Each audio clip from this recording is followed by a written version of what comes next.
Boa tarde, boa noite. Primeiro, muito obrigado a todas e todos. Começar pelos caríssimos confrades Antônio Carlos Sequim, Godofredo de Oliveira Neto, Ricardo Cavalieri e o mestre Bechara. Agradecer a presença do escritor Edgar Teles Ribeiro, da querida jornalista, professora da PUC, Rose Eskenazi, do Israel Tabaque, velho jornalista como eu, né? Bom, é uma alegria ter-os aqui nesta noite de poesia. Agradecer aos ouvintes de casa que nos acompanham à distância e dizer o seguinte: eu tenho uma apresentação oficial do Antônio Cícero, que hoje se trata da poesia dele, a poesia de Antônio Cícero, e tem umas anotações que eu fiz. Perguntei para ele o que é que eu faço. Ele deixou a meu critério, né? Então, eu vou dizer o seguinte. Antônio Cícero é carioca de 1945. Poeta, compositor, crítico literário, filósofo, autor de O Mundo desde o Fim, uma reflexão sobre a modernidade, tida como uma das mais importantes já publicadas no Brasil. Na poesia, ele é autor desses livros: Guardar, A Cidade e os Livros, e Porventura. Tenho aqui também um primor que é Poesia e Filosofia, que são reflexões do Antônio Cícero sobre essas coisas. O Evandro Nascimento está chegando.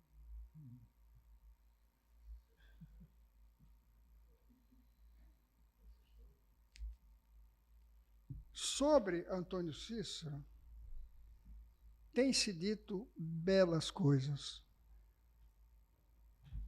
E de gente que entende realmente de poesia, de literatura, de Brasil, de modernidade, de tudo isso.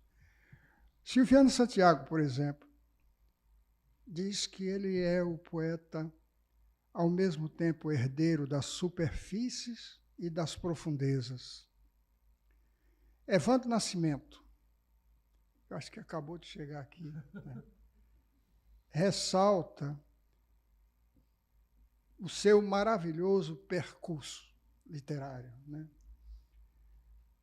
José Miguel Wisnik destaca que a sua poesia é extraordinariamente reflexiva e, ao mesmo tempo, de um frescor imagético incomum do mais maduro viço.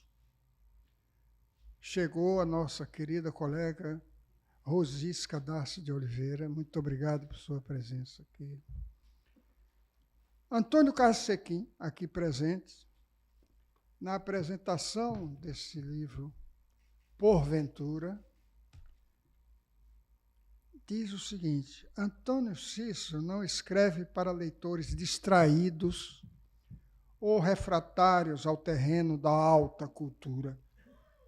Tampouco descura do aparato técnico do texto, em particular o que tange à prática das formas fixas.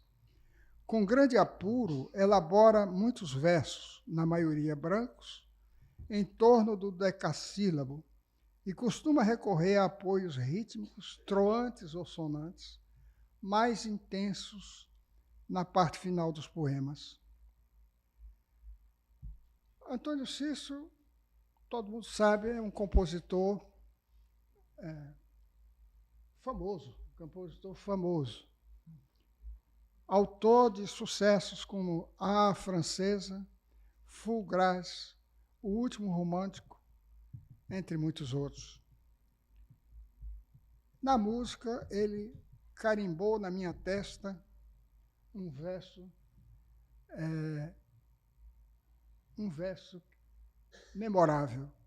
Você me abre os seus braços e a gente faz um país.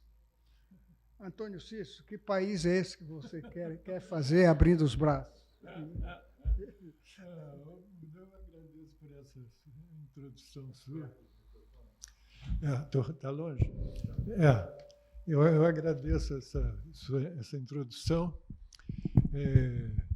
Na verdade, ao mesmo tempo, eu gostei dela e agradeço também a presença desse público, para o qual será um prazer recitar alguns dos vários, um bocado, na verdade, de poemas.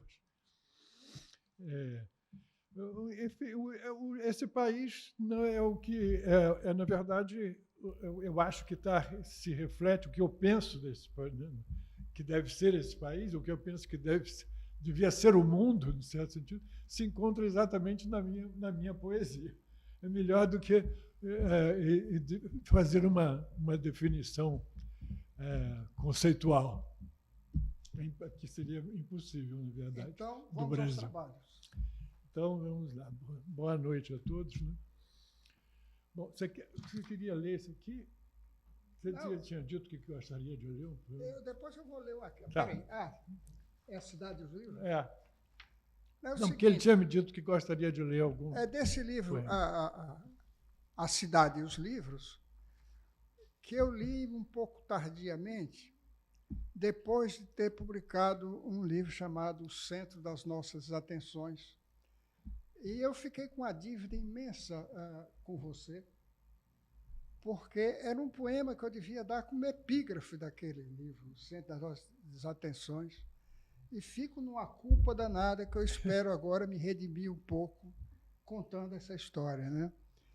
A Cidade e os Livros. Ele é dedicado à dona Vana Piratini, né? Vana Piratini, que era a dona da livraria, que é maravilhosa, Leonardo da Vinci. Foi a melhor livraria que já houve no Rio de Janeiro e talvez no Brasil. Então, o poema diz o seguinte: ninguém descreveu melhor o centro da cidade do que ele. O rio parecia inesgotável àquele adolescente que era eu. Sozinho entrar no ônibus Castelo, saltar no fim da linha, andar sem medo no centro da cidade proibida. Em meio à multidão que nem notava que eu não lhe pertencia. E, de repente, anônimo entre anônimos, notar eufórico que sim, que pertencia a ela, e ela a mim. Entrar em becos, travessas, avenidas, galerias, cinemas, livrarias. Leonardo da Vinci, Larga, Rex, Central, Colombo, Marrecas, Íris, Meio-Dia, Cosmos, Alfândega, Cruzeiro, Carioca, Marrocos, Passos, Civilização, Café, Saara, São José, Rosário, Passeio Público, Ouvidor, Padrão, Vitória, Lavradio, Cinelândia. Lugares que antes eu nem conhecia, abriam-se em esquinas infinitas, de ruas doravante prolongáveis por todas as cidades que existiam. Tá bem. Antônio Cícero, palmas para você.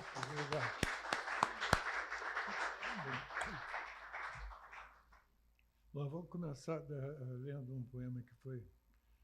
Eu botei aqui em tudo isso, esses poemas que eu vou ler em ordem alfabética, na verdade. Então, eu vou começar por um poema chamado A Hora Certa.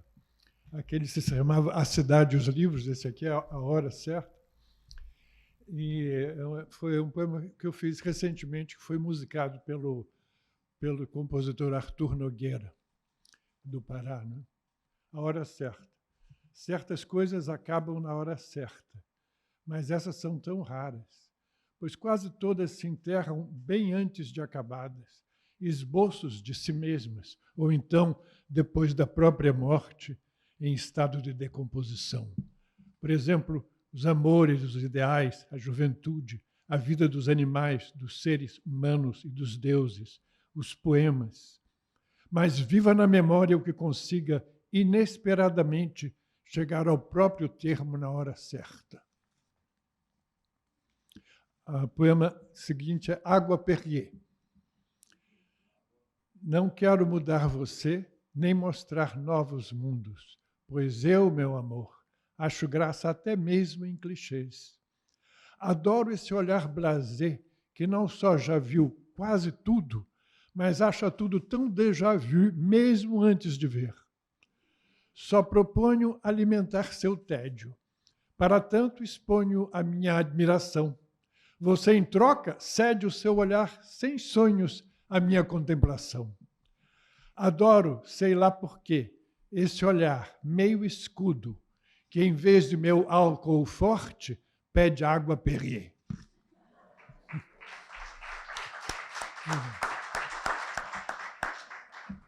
Alguns versos. As letras brancas de alguns versos me espreitam em pé do fundo azul de uma tela, atrás da qual luz natural adentra a janela, por onde, ao levantar quase nada o olhar, vejo o sol aberto amarelar as folhas da acácia em alvoroço. Marcelo está para chegar. E, de repente, de fora do presente, pareço apenas lembrar disso tudo como de algo que não há de retornar jamais. E em lágrimas exulto de sentir falta justamente da tarde que me banha e escorre rumo ao mar sem margens, de cujo fundo veio para ser mundo e se acendeu feito um fósforo. E é tarde. Obrigado. No poema que eu vou ler a seguir, eu cito no final Citera. E Citera é uma ilha mediterrânea ao lado da qual teria nascido Afrodite, que é o Vênus, a deusa do amor. Né? Na verdade, a Afrodite foi, sobretudo, cultuada na ilha de Chipre, também no Mediterrâneo. Né? Eu cito o Chipre no outro poema. Esse chama-se Antigo Verão e é dedicado a Oscar Ramos. Primeiro a praia, depois uma estreia, depois o baixo e, finalmente, a festa de madrugada numa cobertura. E eis que as nuvens, a cobrir a lua e o corcovado, já se dispersavam, auspiciando uma manhã de praia para um rapaz que, àquela altura, era o derradeiro barco para Citera. Balanço. A infância não foi uma manhã de sol. Demorou vários séculos e era pífia, em geral, a companhia. Foi melhor, em parte, a adolescência, pela delícia do pressentimento da felicidade, na malícia, na molícia, na poesia, no orgasmo, e pelos livros de amizades. Um dia, apaixonado, encarei a minha morte, e eis que ela não sustentou o olhar e se esvaiu. Desde então, é a morte alheia que me abate. Tarde aprendi a gozar a juventude e já me ronda a suspeita de que jamais serei plenamente adulto. Antes de sê-lo, serei velho. Que ao menos os deuses façam felizes e maduros Marcelo e um ou dois dos meus futuros versos. Obrigado. Esse agora é um outro poema bem recente, que também Arthur Nogueira musicou. Brasileiro profundo. Um brasileiro profundo é o que sou. Tenho em mim todas as raças e nenhuma. Tenho em mim todos os sexos e nenhum. Tenho em mim todos os deuses e nenhum.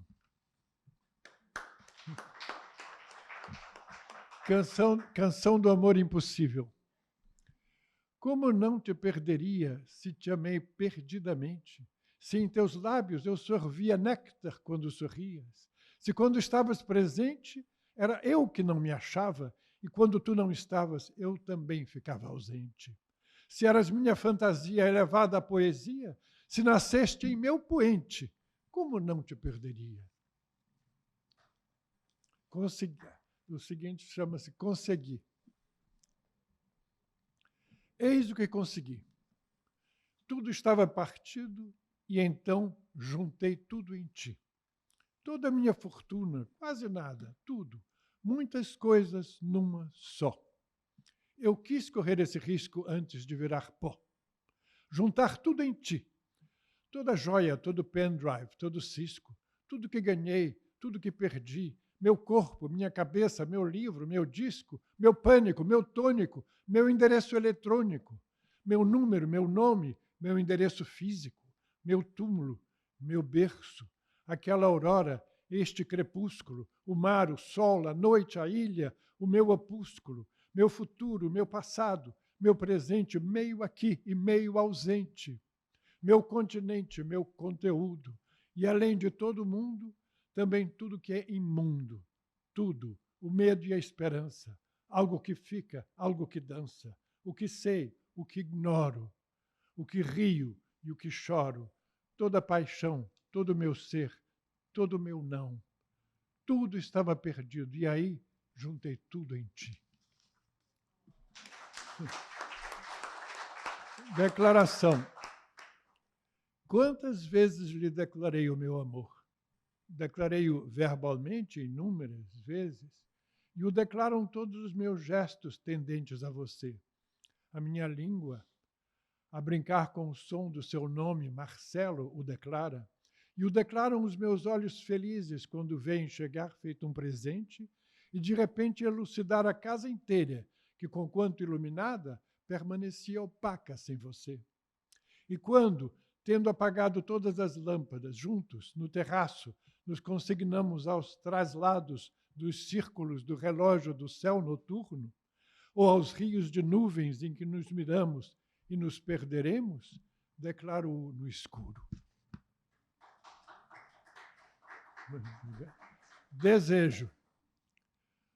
Só o desejo não passa, e só deseja o que passa, e passo meu tempo inteiro enfrentando um só problema. Ao menos no meu poema, agarrar o passageiro. Diamante. O amor seria fogo ou ar em movimento, chama ao vento. E, no entanto, é tão duro amar este amor que o seu elemento deve ser terra. Diamante, já que dura e fura e tortura e fica tanto mais brilhante quanto mais se atrita e fulgura, ao que parece, para sempre. E às vezes volta a ser carvão, a rutilar incandescente onde é mais funda a escuridão. E volta em decente esplendor e loucura e tesão e dor. Eu estou lendo esses poemas, vejam bem, são de diferentes épocas. Eu botei em ordem alfabética. Então, na verdade, são poemas em que eu estive apaixonado por diferentes pessoas. Hoje é pelo Marcelo, mas os poemas são de diferentes situações. Bem, eu digo porque parece que eu estou me contradizendo, mas não, é porque são diferentes épocas. Dilema. O que muito me confunde é que no fundo de mim estou eu. E no fundo de mim estou eu. No fundo, sei que não sou sem fim. E sou feito de um mundo imenso, imerso num universo que não é feito de mim. Mas mesmo isso é controverso se nos versos de um poema perverso sai o reverso. Disperso num tal dilema, o certo é reconhecer, no fundo de mim sou sem fundo.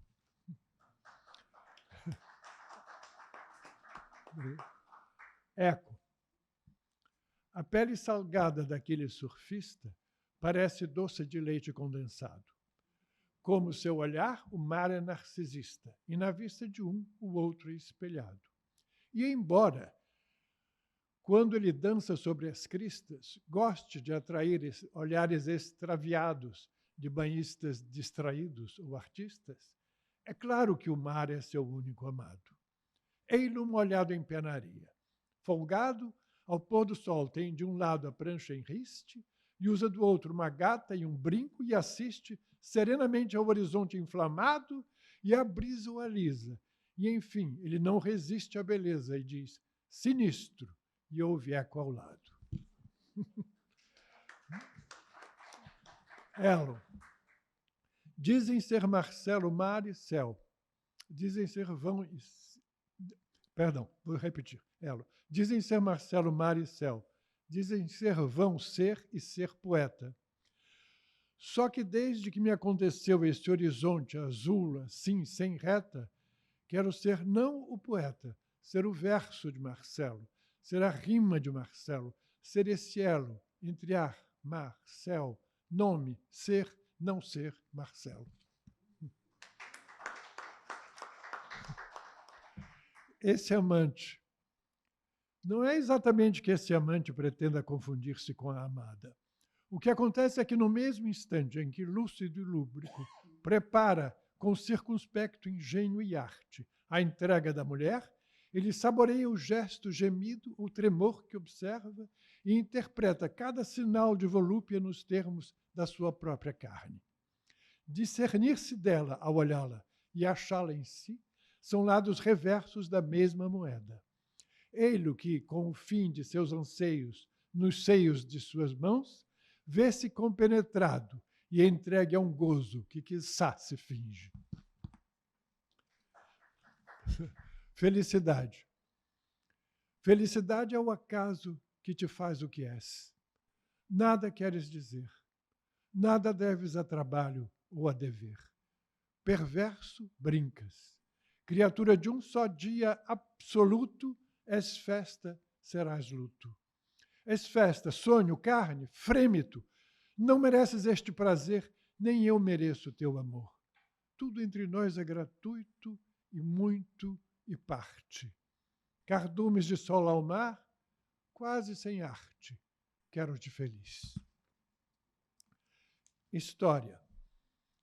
A história que vem a ser mera lembrança esgarçada, algo entre ser e não ser. Noite, névoa, nuvem, nada. Entre as palavras que agravam e os desacertos dos homens, tudo que há no mundo some. Babilônia, Tebas, Acra, que o mais impecável verso, breve, afunda feito o resto, embora mais lentamente que o bronze, porque mais leve, sabe o poeta e não o ignora ao querer-lo eterno agora. Leblon, a Adriano Nunes. O menino olha para o mar. Lá no fundo ele se funde ao céu, mas atrás há um muro e aquém do olhar pulsam sangue e morro e mata e breu. Longe, dedicado a Susana Moraes. A chuva forte, o resfriado real e fingido, e eis-me livre da escola e solto no meu quarto, nos lençóis, nos mares de Chipre, no salão de Ana Pavlovna, ou no de Alcino, nas cavernas de Barabar ou sob a abóboda de Xanadu, perplexo em Tebas e pelas veredas ambíguas do sertão do corpo da língua, cada vez mais longe de escolas e de peladas e de bolas e de promessas de futuro. É mesmo errático meu rumo.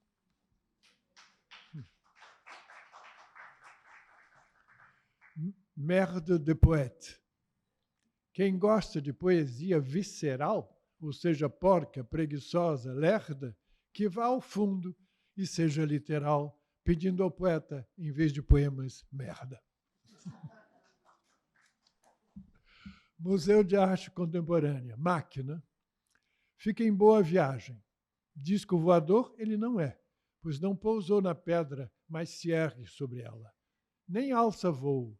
A orla de cidades e florestas suspende-se no ar feito pergunta. E o que tem dentro mergulha e se banha no mundo em volta. E o mundo em volta o inunda. É um museu fora de si, de Atalaia, a curva do abismo, a altura das musas, sobre o mar, sobre a pedra sobre o mar, e sobre o espelho d'água em que se apura sobre essa pedra um mar a flutuar, um céu na terra, quase nada, um aire, a flor de concreto do Niemeyer.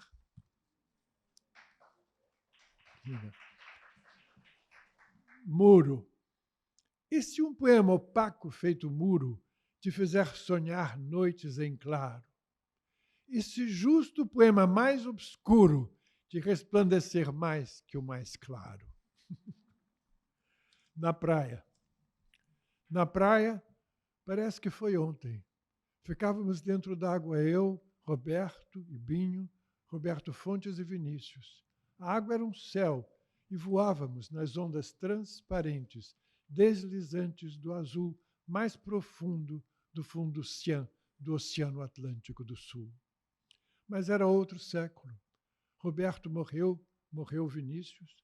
Roberto Fontes quase nunca vejo. E Binho casou e mudou. Já não procuro o azul. Os mares em que mergulho são os homéricos, cor de vinho.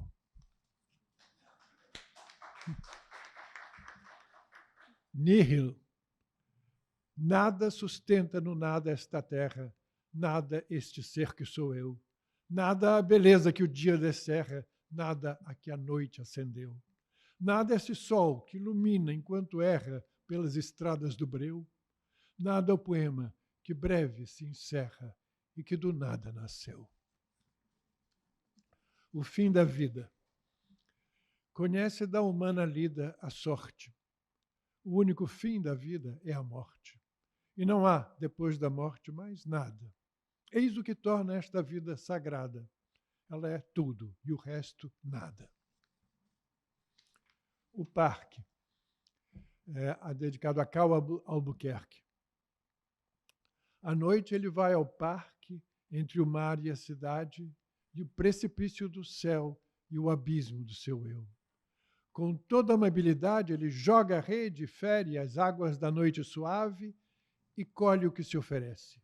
No sentido do relógio, as luzes de Niterói, a escuridão e a urca, e sobre ela o pão de açúcar. Depois, pistas de automóveis, e em meio a certas folhagens, sabe-se lá o que fazem os atletas quase imóveis. O Hotel Glória iluminado, atrás de um bosque no breu. Um monumento, um soldado e adiante o museu. E a marina. E depois, vindo lá do aeroporto, um longínquo odor de esgoto ofende as damas da noite.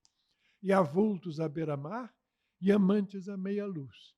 E a superfície do mar, um azul que treme luz. E seu desejo encarnado na mão de certo moreno, tão cálido e apaixonado que é louco pelo sereno. E finalmente o que há é a Via Láctea a jorrar no alto do firmamento e a seus pés, sem fundamento. O poeta cego. Eis o poeta cego. Abandonou o seu ego, abandonou seu ser. Sem ser nem ver, ele verseja. Bem antes do amanhecer, em seus versos, talvez se veja diverso de tudo que seja, tudo que almeja ser. O poeta marginal. Em meio às ondas da hora e às tempestades urbanas, conectarei as palavras que trovarão novas trovas. Lerei poemas na esquina, darei presentes de grego. A cochilar com Homero, farei negócios da China. Exporei tudo na rede, sem ganhar nenhum vintém. A vaidade, a fome, a sede, certo truque, rara mágica, que não se engane ninguém. Ser um poeta é uma África.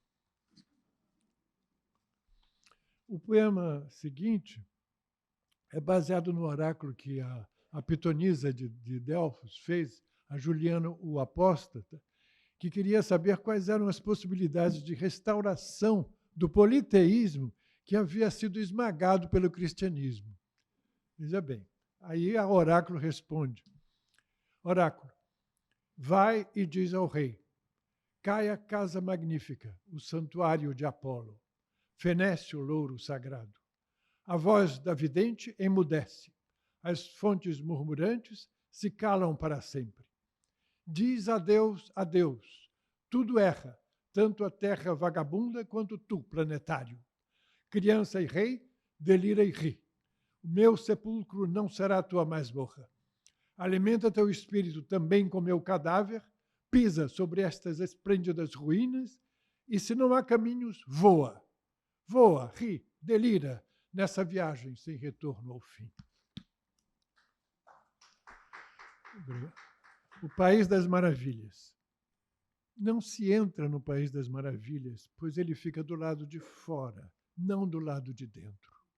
Se há saídas que dão nele, estão certamente à orla iridescente do meu pensamento, jamais no centro vago do meu eu. E se me entrego às imagens do espelho ou da água, tendo no fundo o céu, não pensem que me apaixonei por mim. Não, bom é ver-se no espaço diáfano do mundo, coisa entre coisas que há. No lume do espelho, fora de si.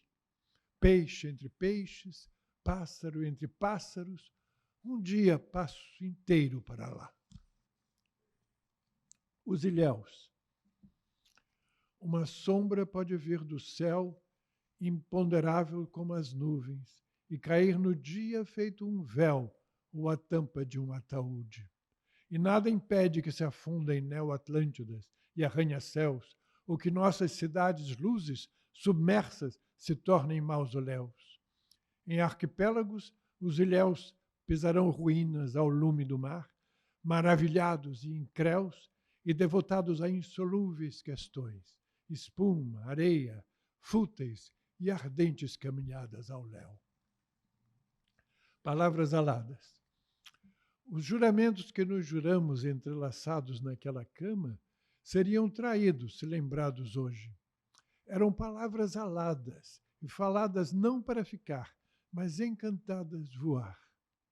Faziam parte das carícias que por lá sopramos, brisas afrodisíacas ao pé do ouvido, jamais contratos. Esqueçamo-las, pois dentre os atos da língua houve outros mais convincentes e ardentes sobre os lençóis. Que esses, em futuras noites, em vislumbres de lembranças, sempre nos deslumbrem. Perplexidade. Não sei bem onde foi que me perdi. Talvez nem tenha me perdido mesmo. Mas como é estranho pensar que isto aqui fosse o meu destino desde o começo. Presente, dedicado a Elkenan Ferraz. Por que não me deitar sobre este gramado, se o consente o tempo, e há um cheiro de flores e verde, e um céu azul por firmamento, e a brisa displicentemente acaricia-me os cabelos.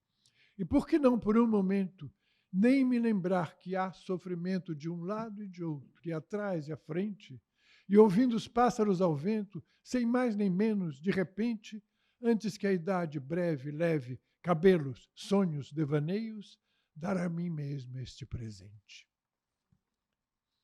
Quase. Por uma estranha alquimia, você e outros elementos, quase fui feliz um dia.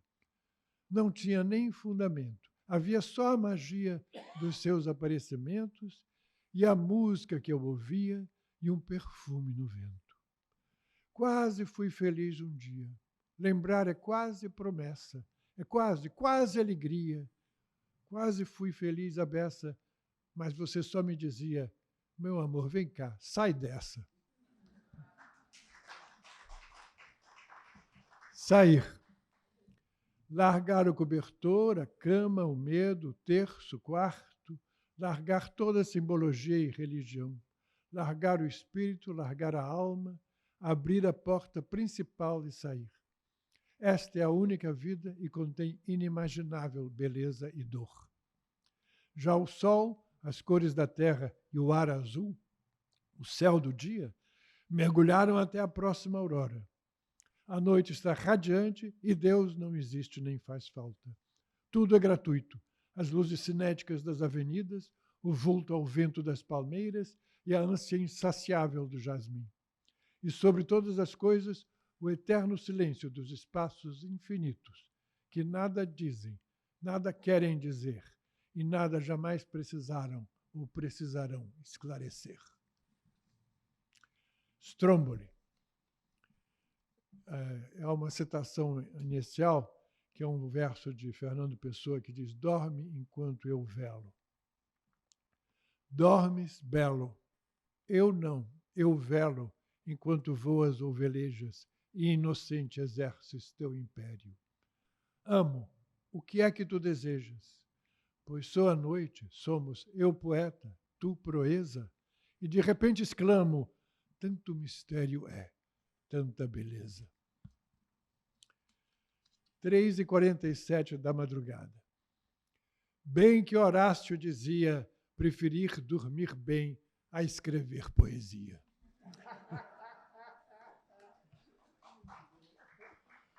Valeu. Vida, valeu. Não te repetirei jamais. E o último poema, Guardar. Guardar uma coisa não é escondê-la ou trancá-la. Em cofre não se guarda coisa alguma. Em cofre perde-se a coisa à vista. Guardar uma coisa é olhá-la, fitá-la, mirá-la por admirá-la. Isto é, iluminá-la ou ser por ela iluminado. Guardar uma coisa é vigiá-la, isto é, fazer vigília por ela. Isto é, velar por ela. Isto é, estar acordado por ela. Isto é, estar por ela ou ser por ela. Por isso, melhor se guarda o voo de um pássaro do que pássaros sem voos.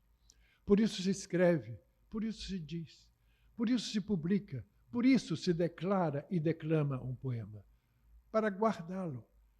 Para que ele, por sua vez, guarde o que guarda. Guarde o que quer que guarde um poema. Por isso, o lance do poema. Por guardar-se o que se quer guardar. Obrigado. Muito obrigado. Calma que não acabou, né? Acabou. Não acabou, não. Como não? Está cedo ainda. Não, mas eu acho que tem que falar ser, uma no coisa máximo, eu sempre achei que não, você cumpriu poesia o que você tinha que ser no máximo 30 minutos. Não, mas espera aí. Esse assunto rende. Acaba ficando chato. É que você não foi nordestino nunca. Não sabe o que é meus pais eram nordestinos. Uma roda de repentistas, né? Mas deixa eu te falar. Ao ouvi-lo, eu me lembrei de Otávio Paz, o mexicano, quando dizia, poesia diz.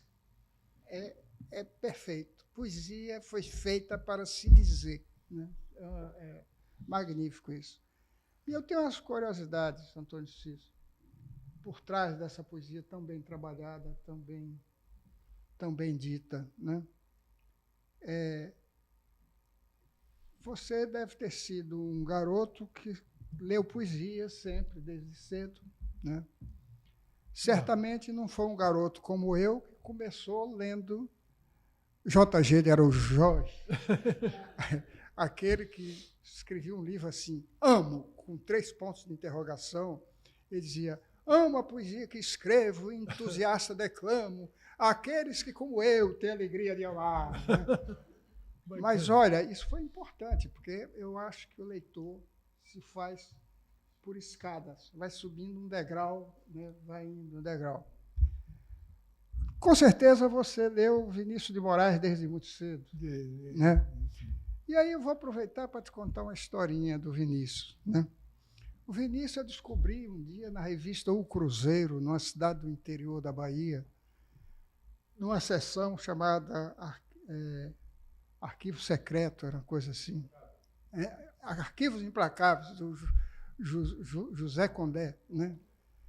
E apresentava Vinícius Moraes, do qual nunca tinha ouvido falar. Eu vivia ali lendo Castro Alves, Olavo Bilac e tal.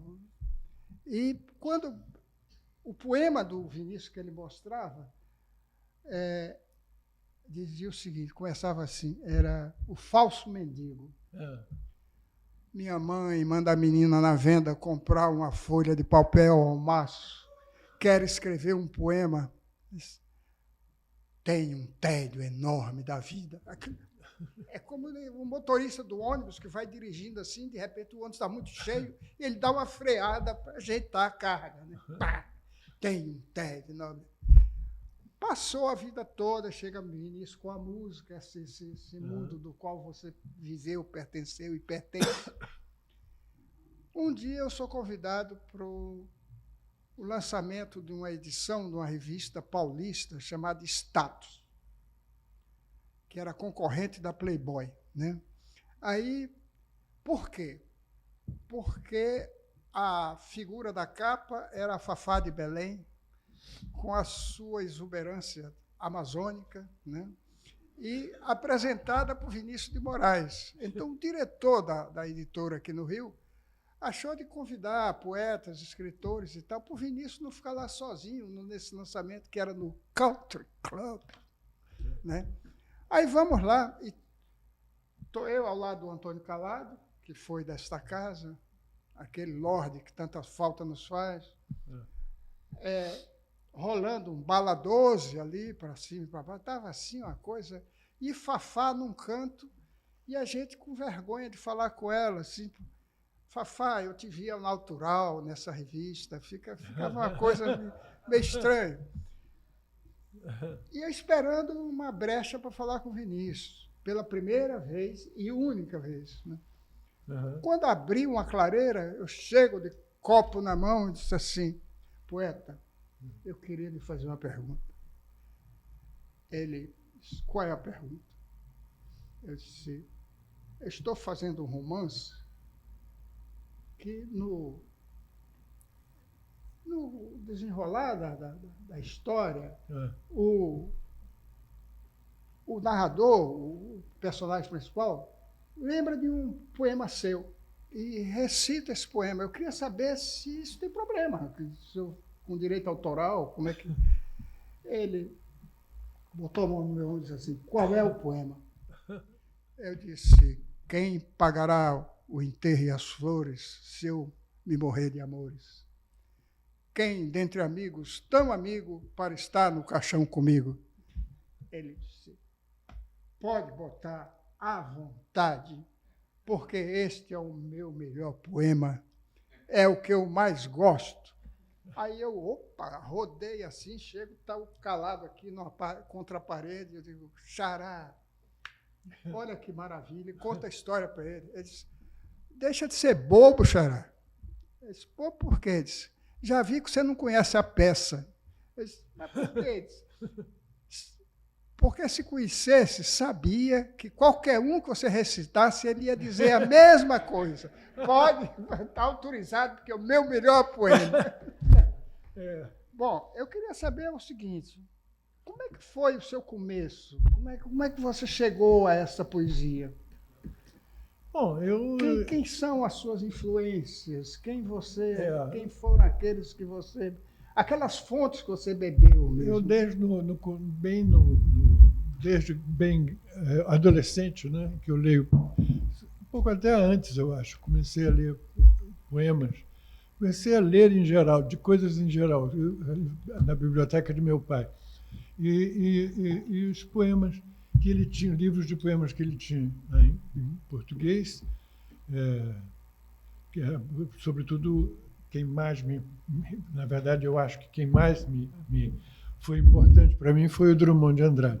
Eu considero um dos maiores poetas que já houve, que há no mundo hoje e que já houve. E depois, quando eu fui para os Estados Unidos, porque a nossa família meu pai foi trabalhar em Washington quando eu tinha 13 anos, 14. E aí eu comecei a ler a poesia inglesa. E fiquei totalmente apaixonado pela poesia inglesa. Na escola se lia Shakespeare, por exemplo. Eu fiquei apaixonado. Até hoje, eu sei de cor vários monólogos de Shakespeare. E sou apaixonado pela poesia, por toda a poesia, em todas as línguas que eu aprendi a ler, né, eu gosto de ler poesia. Em francês, em alemão, em espanhol, enfim, todas as línguas que eu conheço. Latim, grego, eu adoro. Eu acho que... Eu me lembro que o Valéry dizia que o poema devia ser uma festa do intelecto. Eu penso que, idealmente, que um poema, enquanto poema, é uma festa não apenas do intelecto, mas da interação de todas as nossas faculdades, razão, sensibilidade, sensualidade, emoção, humor, etc. Então, eu sou apaixonado realmente pela poesia. Está se vendo. Está se vendo. Está aí o resultado disso, né? Então, Antônio Cícero, muitíssimo obrigado por essa... Obrigado. Eu que agradeço tanto pela sua introdução. Por essa... então fala mais. As pessoas Falar o quê? ouvir. Por exemplo, devem lhe perguntar o tempo todo, Antônio Cícero, o que é poesia? Então, você já deve estar... Mas a poesia... Já está cansadíssimo dessa pergunta. Por um lado, então, eu pego essa pergunta e digo assim, Antônio Cícero, o que é a sua poesia? Não, a minha poesia é mais difícil para mim, na verdade, falar dela, falar da minha coisa. Falar de mim é estranho, né? Não dá. Acho que só ela mesma é que fala por si, sobre si própria. Então, não adianta, eu não quero falar, nem elogiar, nem atacar a minha poesia. A poesia, em si mesmo, é a arte de produzir poemas, né? E o poema é uma obra de arte verbal em que há uma forte interação, um forte entrosamento estético entre significantes e significados. Para mim, é esse o sentido do poema, o que é o poema, né? Esse entrosamento é uma coisa que não se separa, não o significado do significante. Isso é o que distingue a arte verbal da poesia das outras artes verbais, do romance, etc., tudo que for. Pois é. Você não sabe, mas eu vou te contar agora um segredo. Eu me tornei romancista por total incapacidade de escrever um poema e tocar um instrumento. Mas eu nunca fui capaz de escrever um romance. E aí eu queria saber o seguinte, você acha a poesia um gênero acima de todos os outros? Eu acho que é a arte que mais me move, me comove, me toca. Mas, na verdade, isso eu digo aqui, mas, de repente, às vezes, é uma pintura, uma música, uma coisa também comove da mesma maneira. O violão do Baden-Powell, o trompete do Miles Davis, pois o piano do Tom Jobim misturado com Mozart, Thelonious Monk e tal, claro. Né? Tudo isso vai dar uma poesia fantástica. É verdade. Né? Bom, gente, o Antônio Cícero está nessa casa desde 2018. Aqui ele ocupa a cadeira 27, que foi fundada por Joaquim Nabuco, um dos fundadores da ABL, junto com Machado de Assis e outros. Ele foi recebido pelo acadêmico Arnaldo Nisquier. E lhe pergunto, está feliz em estar aqui com a gente? Muito. Estou muito feliz, estou extremamente feliz de estar aqui na ABL, de maneira geral, e de estar aqui nesse lugar também. Com esse público tão simpático. Né? Então, exatamente, claro. Tão bonito. Eu acho que o Cristóvão Chevalier está ali. Amigos aí também que gosto muito. São vários, o Cristóvão, é verdade. Eu vou recitar um poema seu, se você me permite. Claro, como quiser. É porque, além daquele poema das cidades e os livros, ele tem outro chamado Cidade, que é dedicado a Arthur Nestrovsky, né? Nestrovsky, que é violonista, se não me engano. Né? Eu já ouvi tocando com o Zé Miguel Wisnik. Né? A percepção que ele tem de cidade é incrivelmente surpreendente. Né? Lembro que o futuro era uma cidade nebulosa da qual eu esperava tudo e que, sendo uma cidade, nada esperava de ninguém. Ah, cidade sonhada de avenidas macadâmicas, turbas febris e prédios de granito. O que era que eu perdera e que, perdido e em cacos, buscava nas tuas áridas calçadas e esquinas? Hoje constato que a névoa do futuro, do passado, adensa dia a dia. De longe teus contornos são mais arredondados. Tu, cidade real, aos poucos somes, já anseio te rever e já te escondes. Ele disse aqui no poema. Ele disse aqui num poema de 1, 2, 3, 4, 5, 6, 7, 8, 9, 10, 11, 12, 13, 14 linhas, o que eu tentei dizer num romance chamado Querida Cidade, de 440 páginas. É a vantagem do poeta, né? É a superioridade do poeta sobre o prosador. Né? Não sei se é uma superioridade. Poxa, deixa eu brincar, rapaz. Você está ficando muito sério. Mas olha, gente, terça-feira que vem, todas e todos estão convidados para o ciclo de conferências Pensar, que se realiza nessa casa, às 16 horas, com o tema A Política. Esse ciclo é coordenado, tem a coordenação geral do acadêmico Antônio Carlos Sequim e a coordenação particular, específica, de Godofredo de Oliveira Neto, aqui presente. Né? E o conferencista será o presidente desta casa, o acadêmico Merval Pereira, que vai nos falar de a política. O pensar, ele vai pensar a política. Na quinta-feira que vem, nesse mesmo bate-auditório, né? No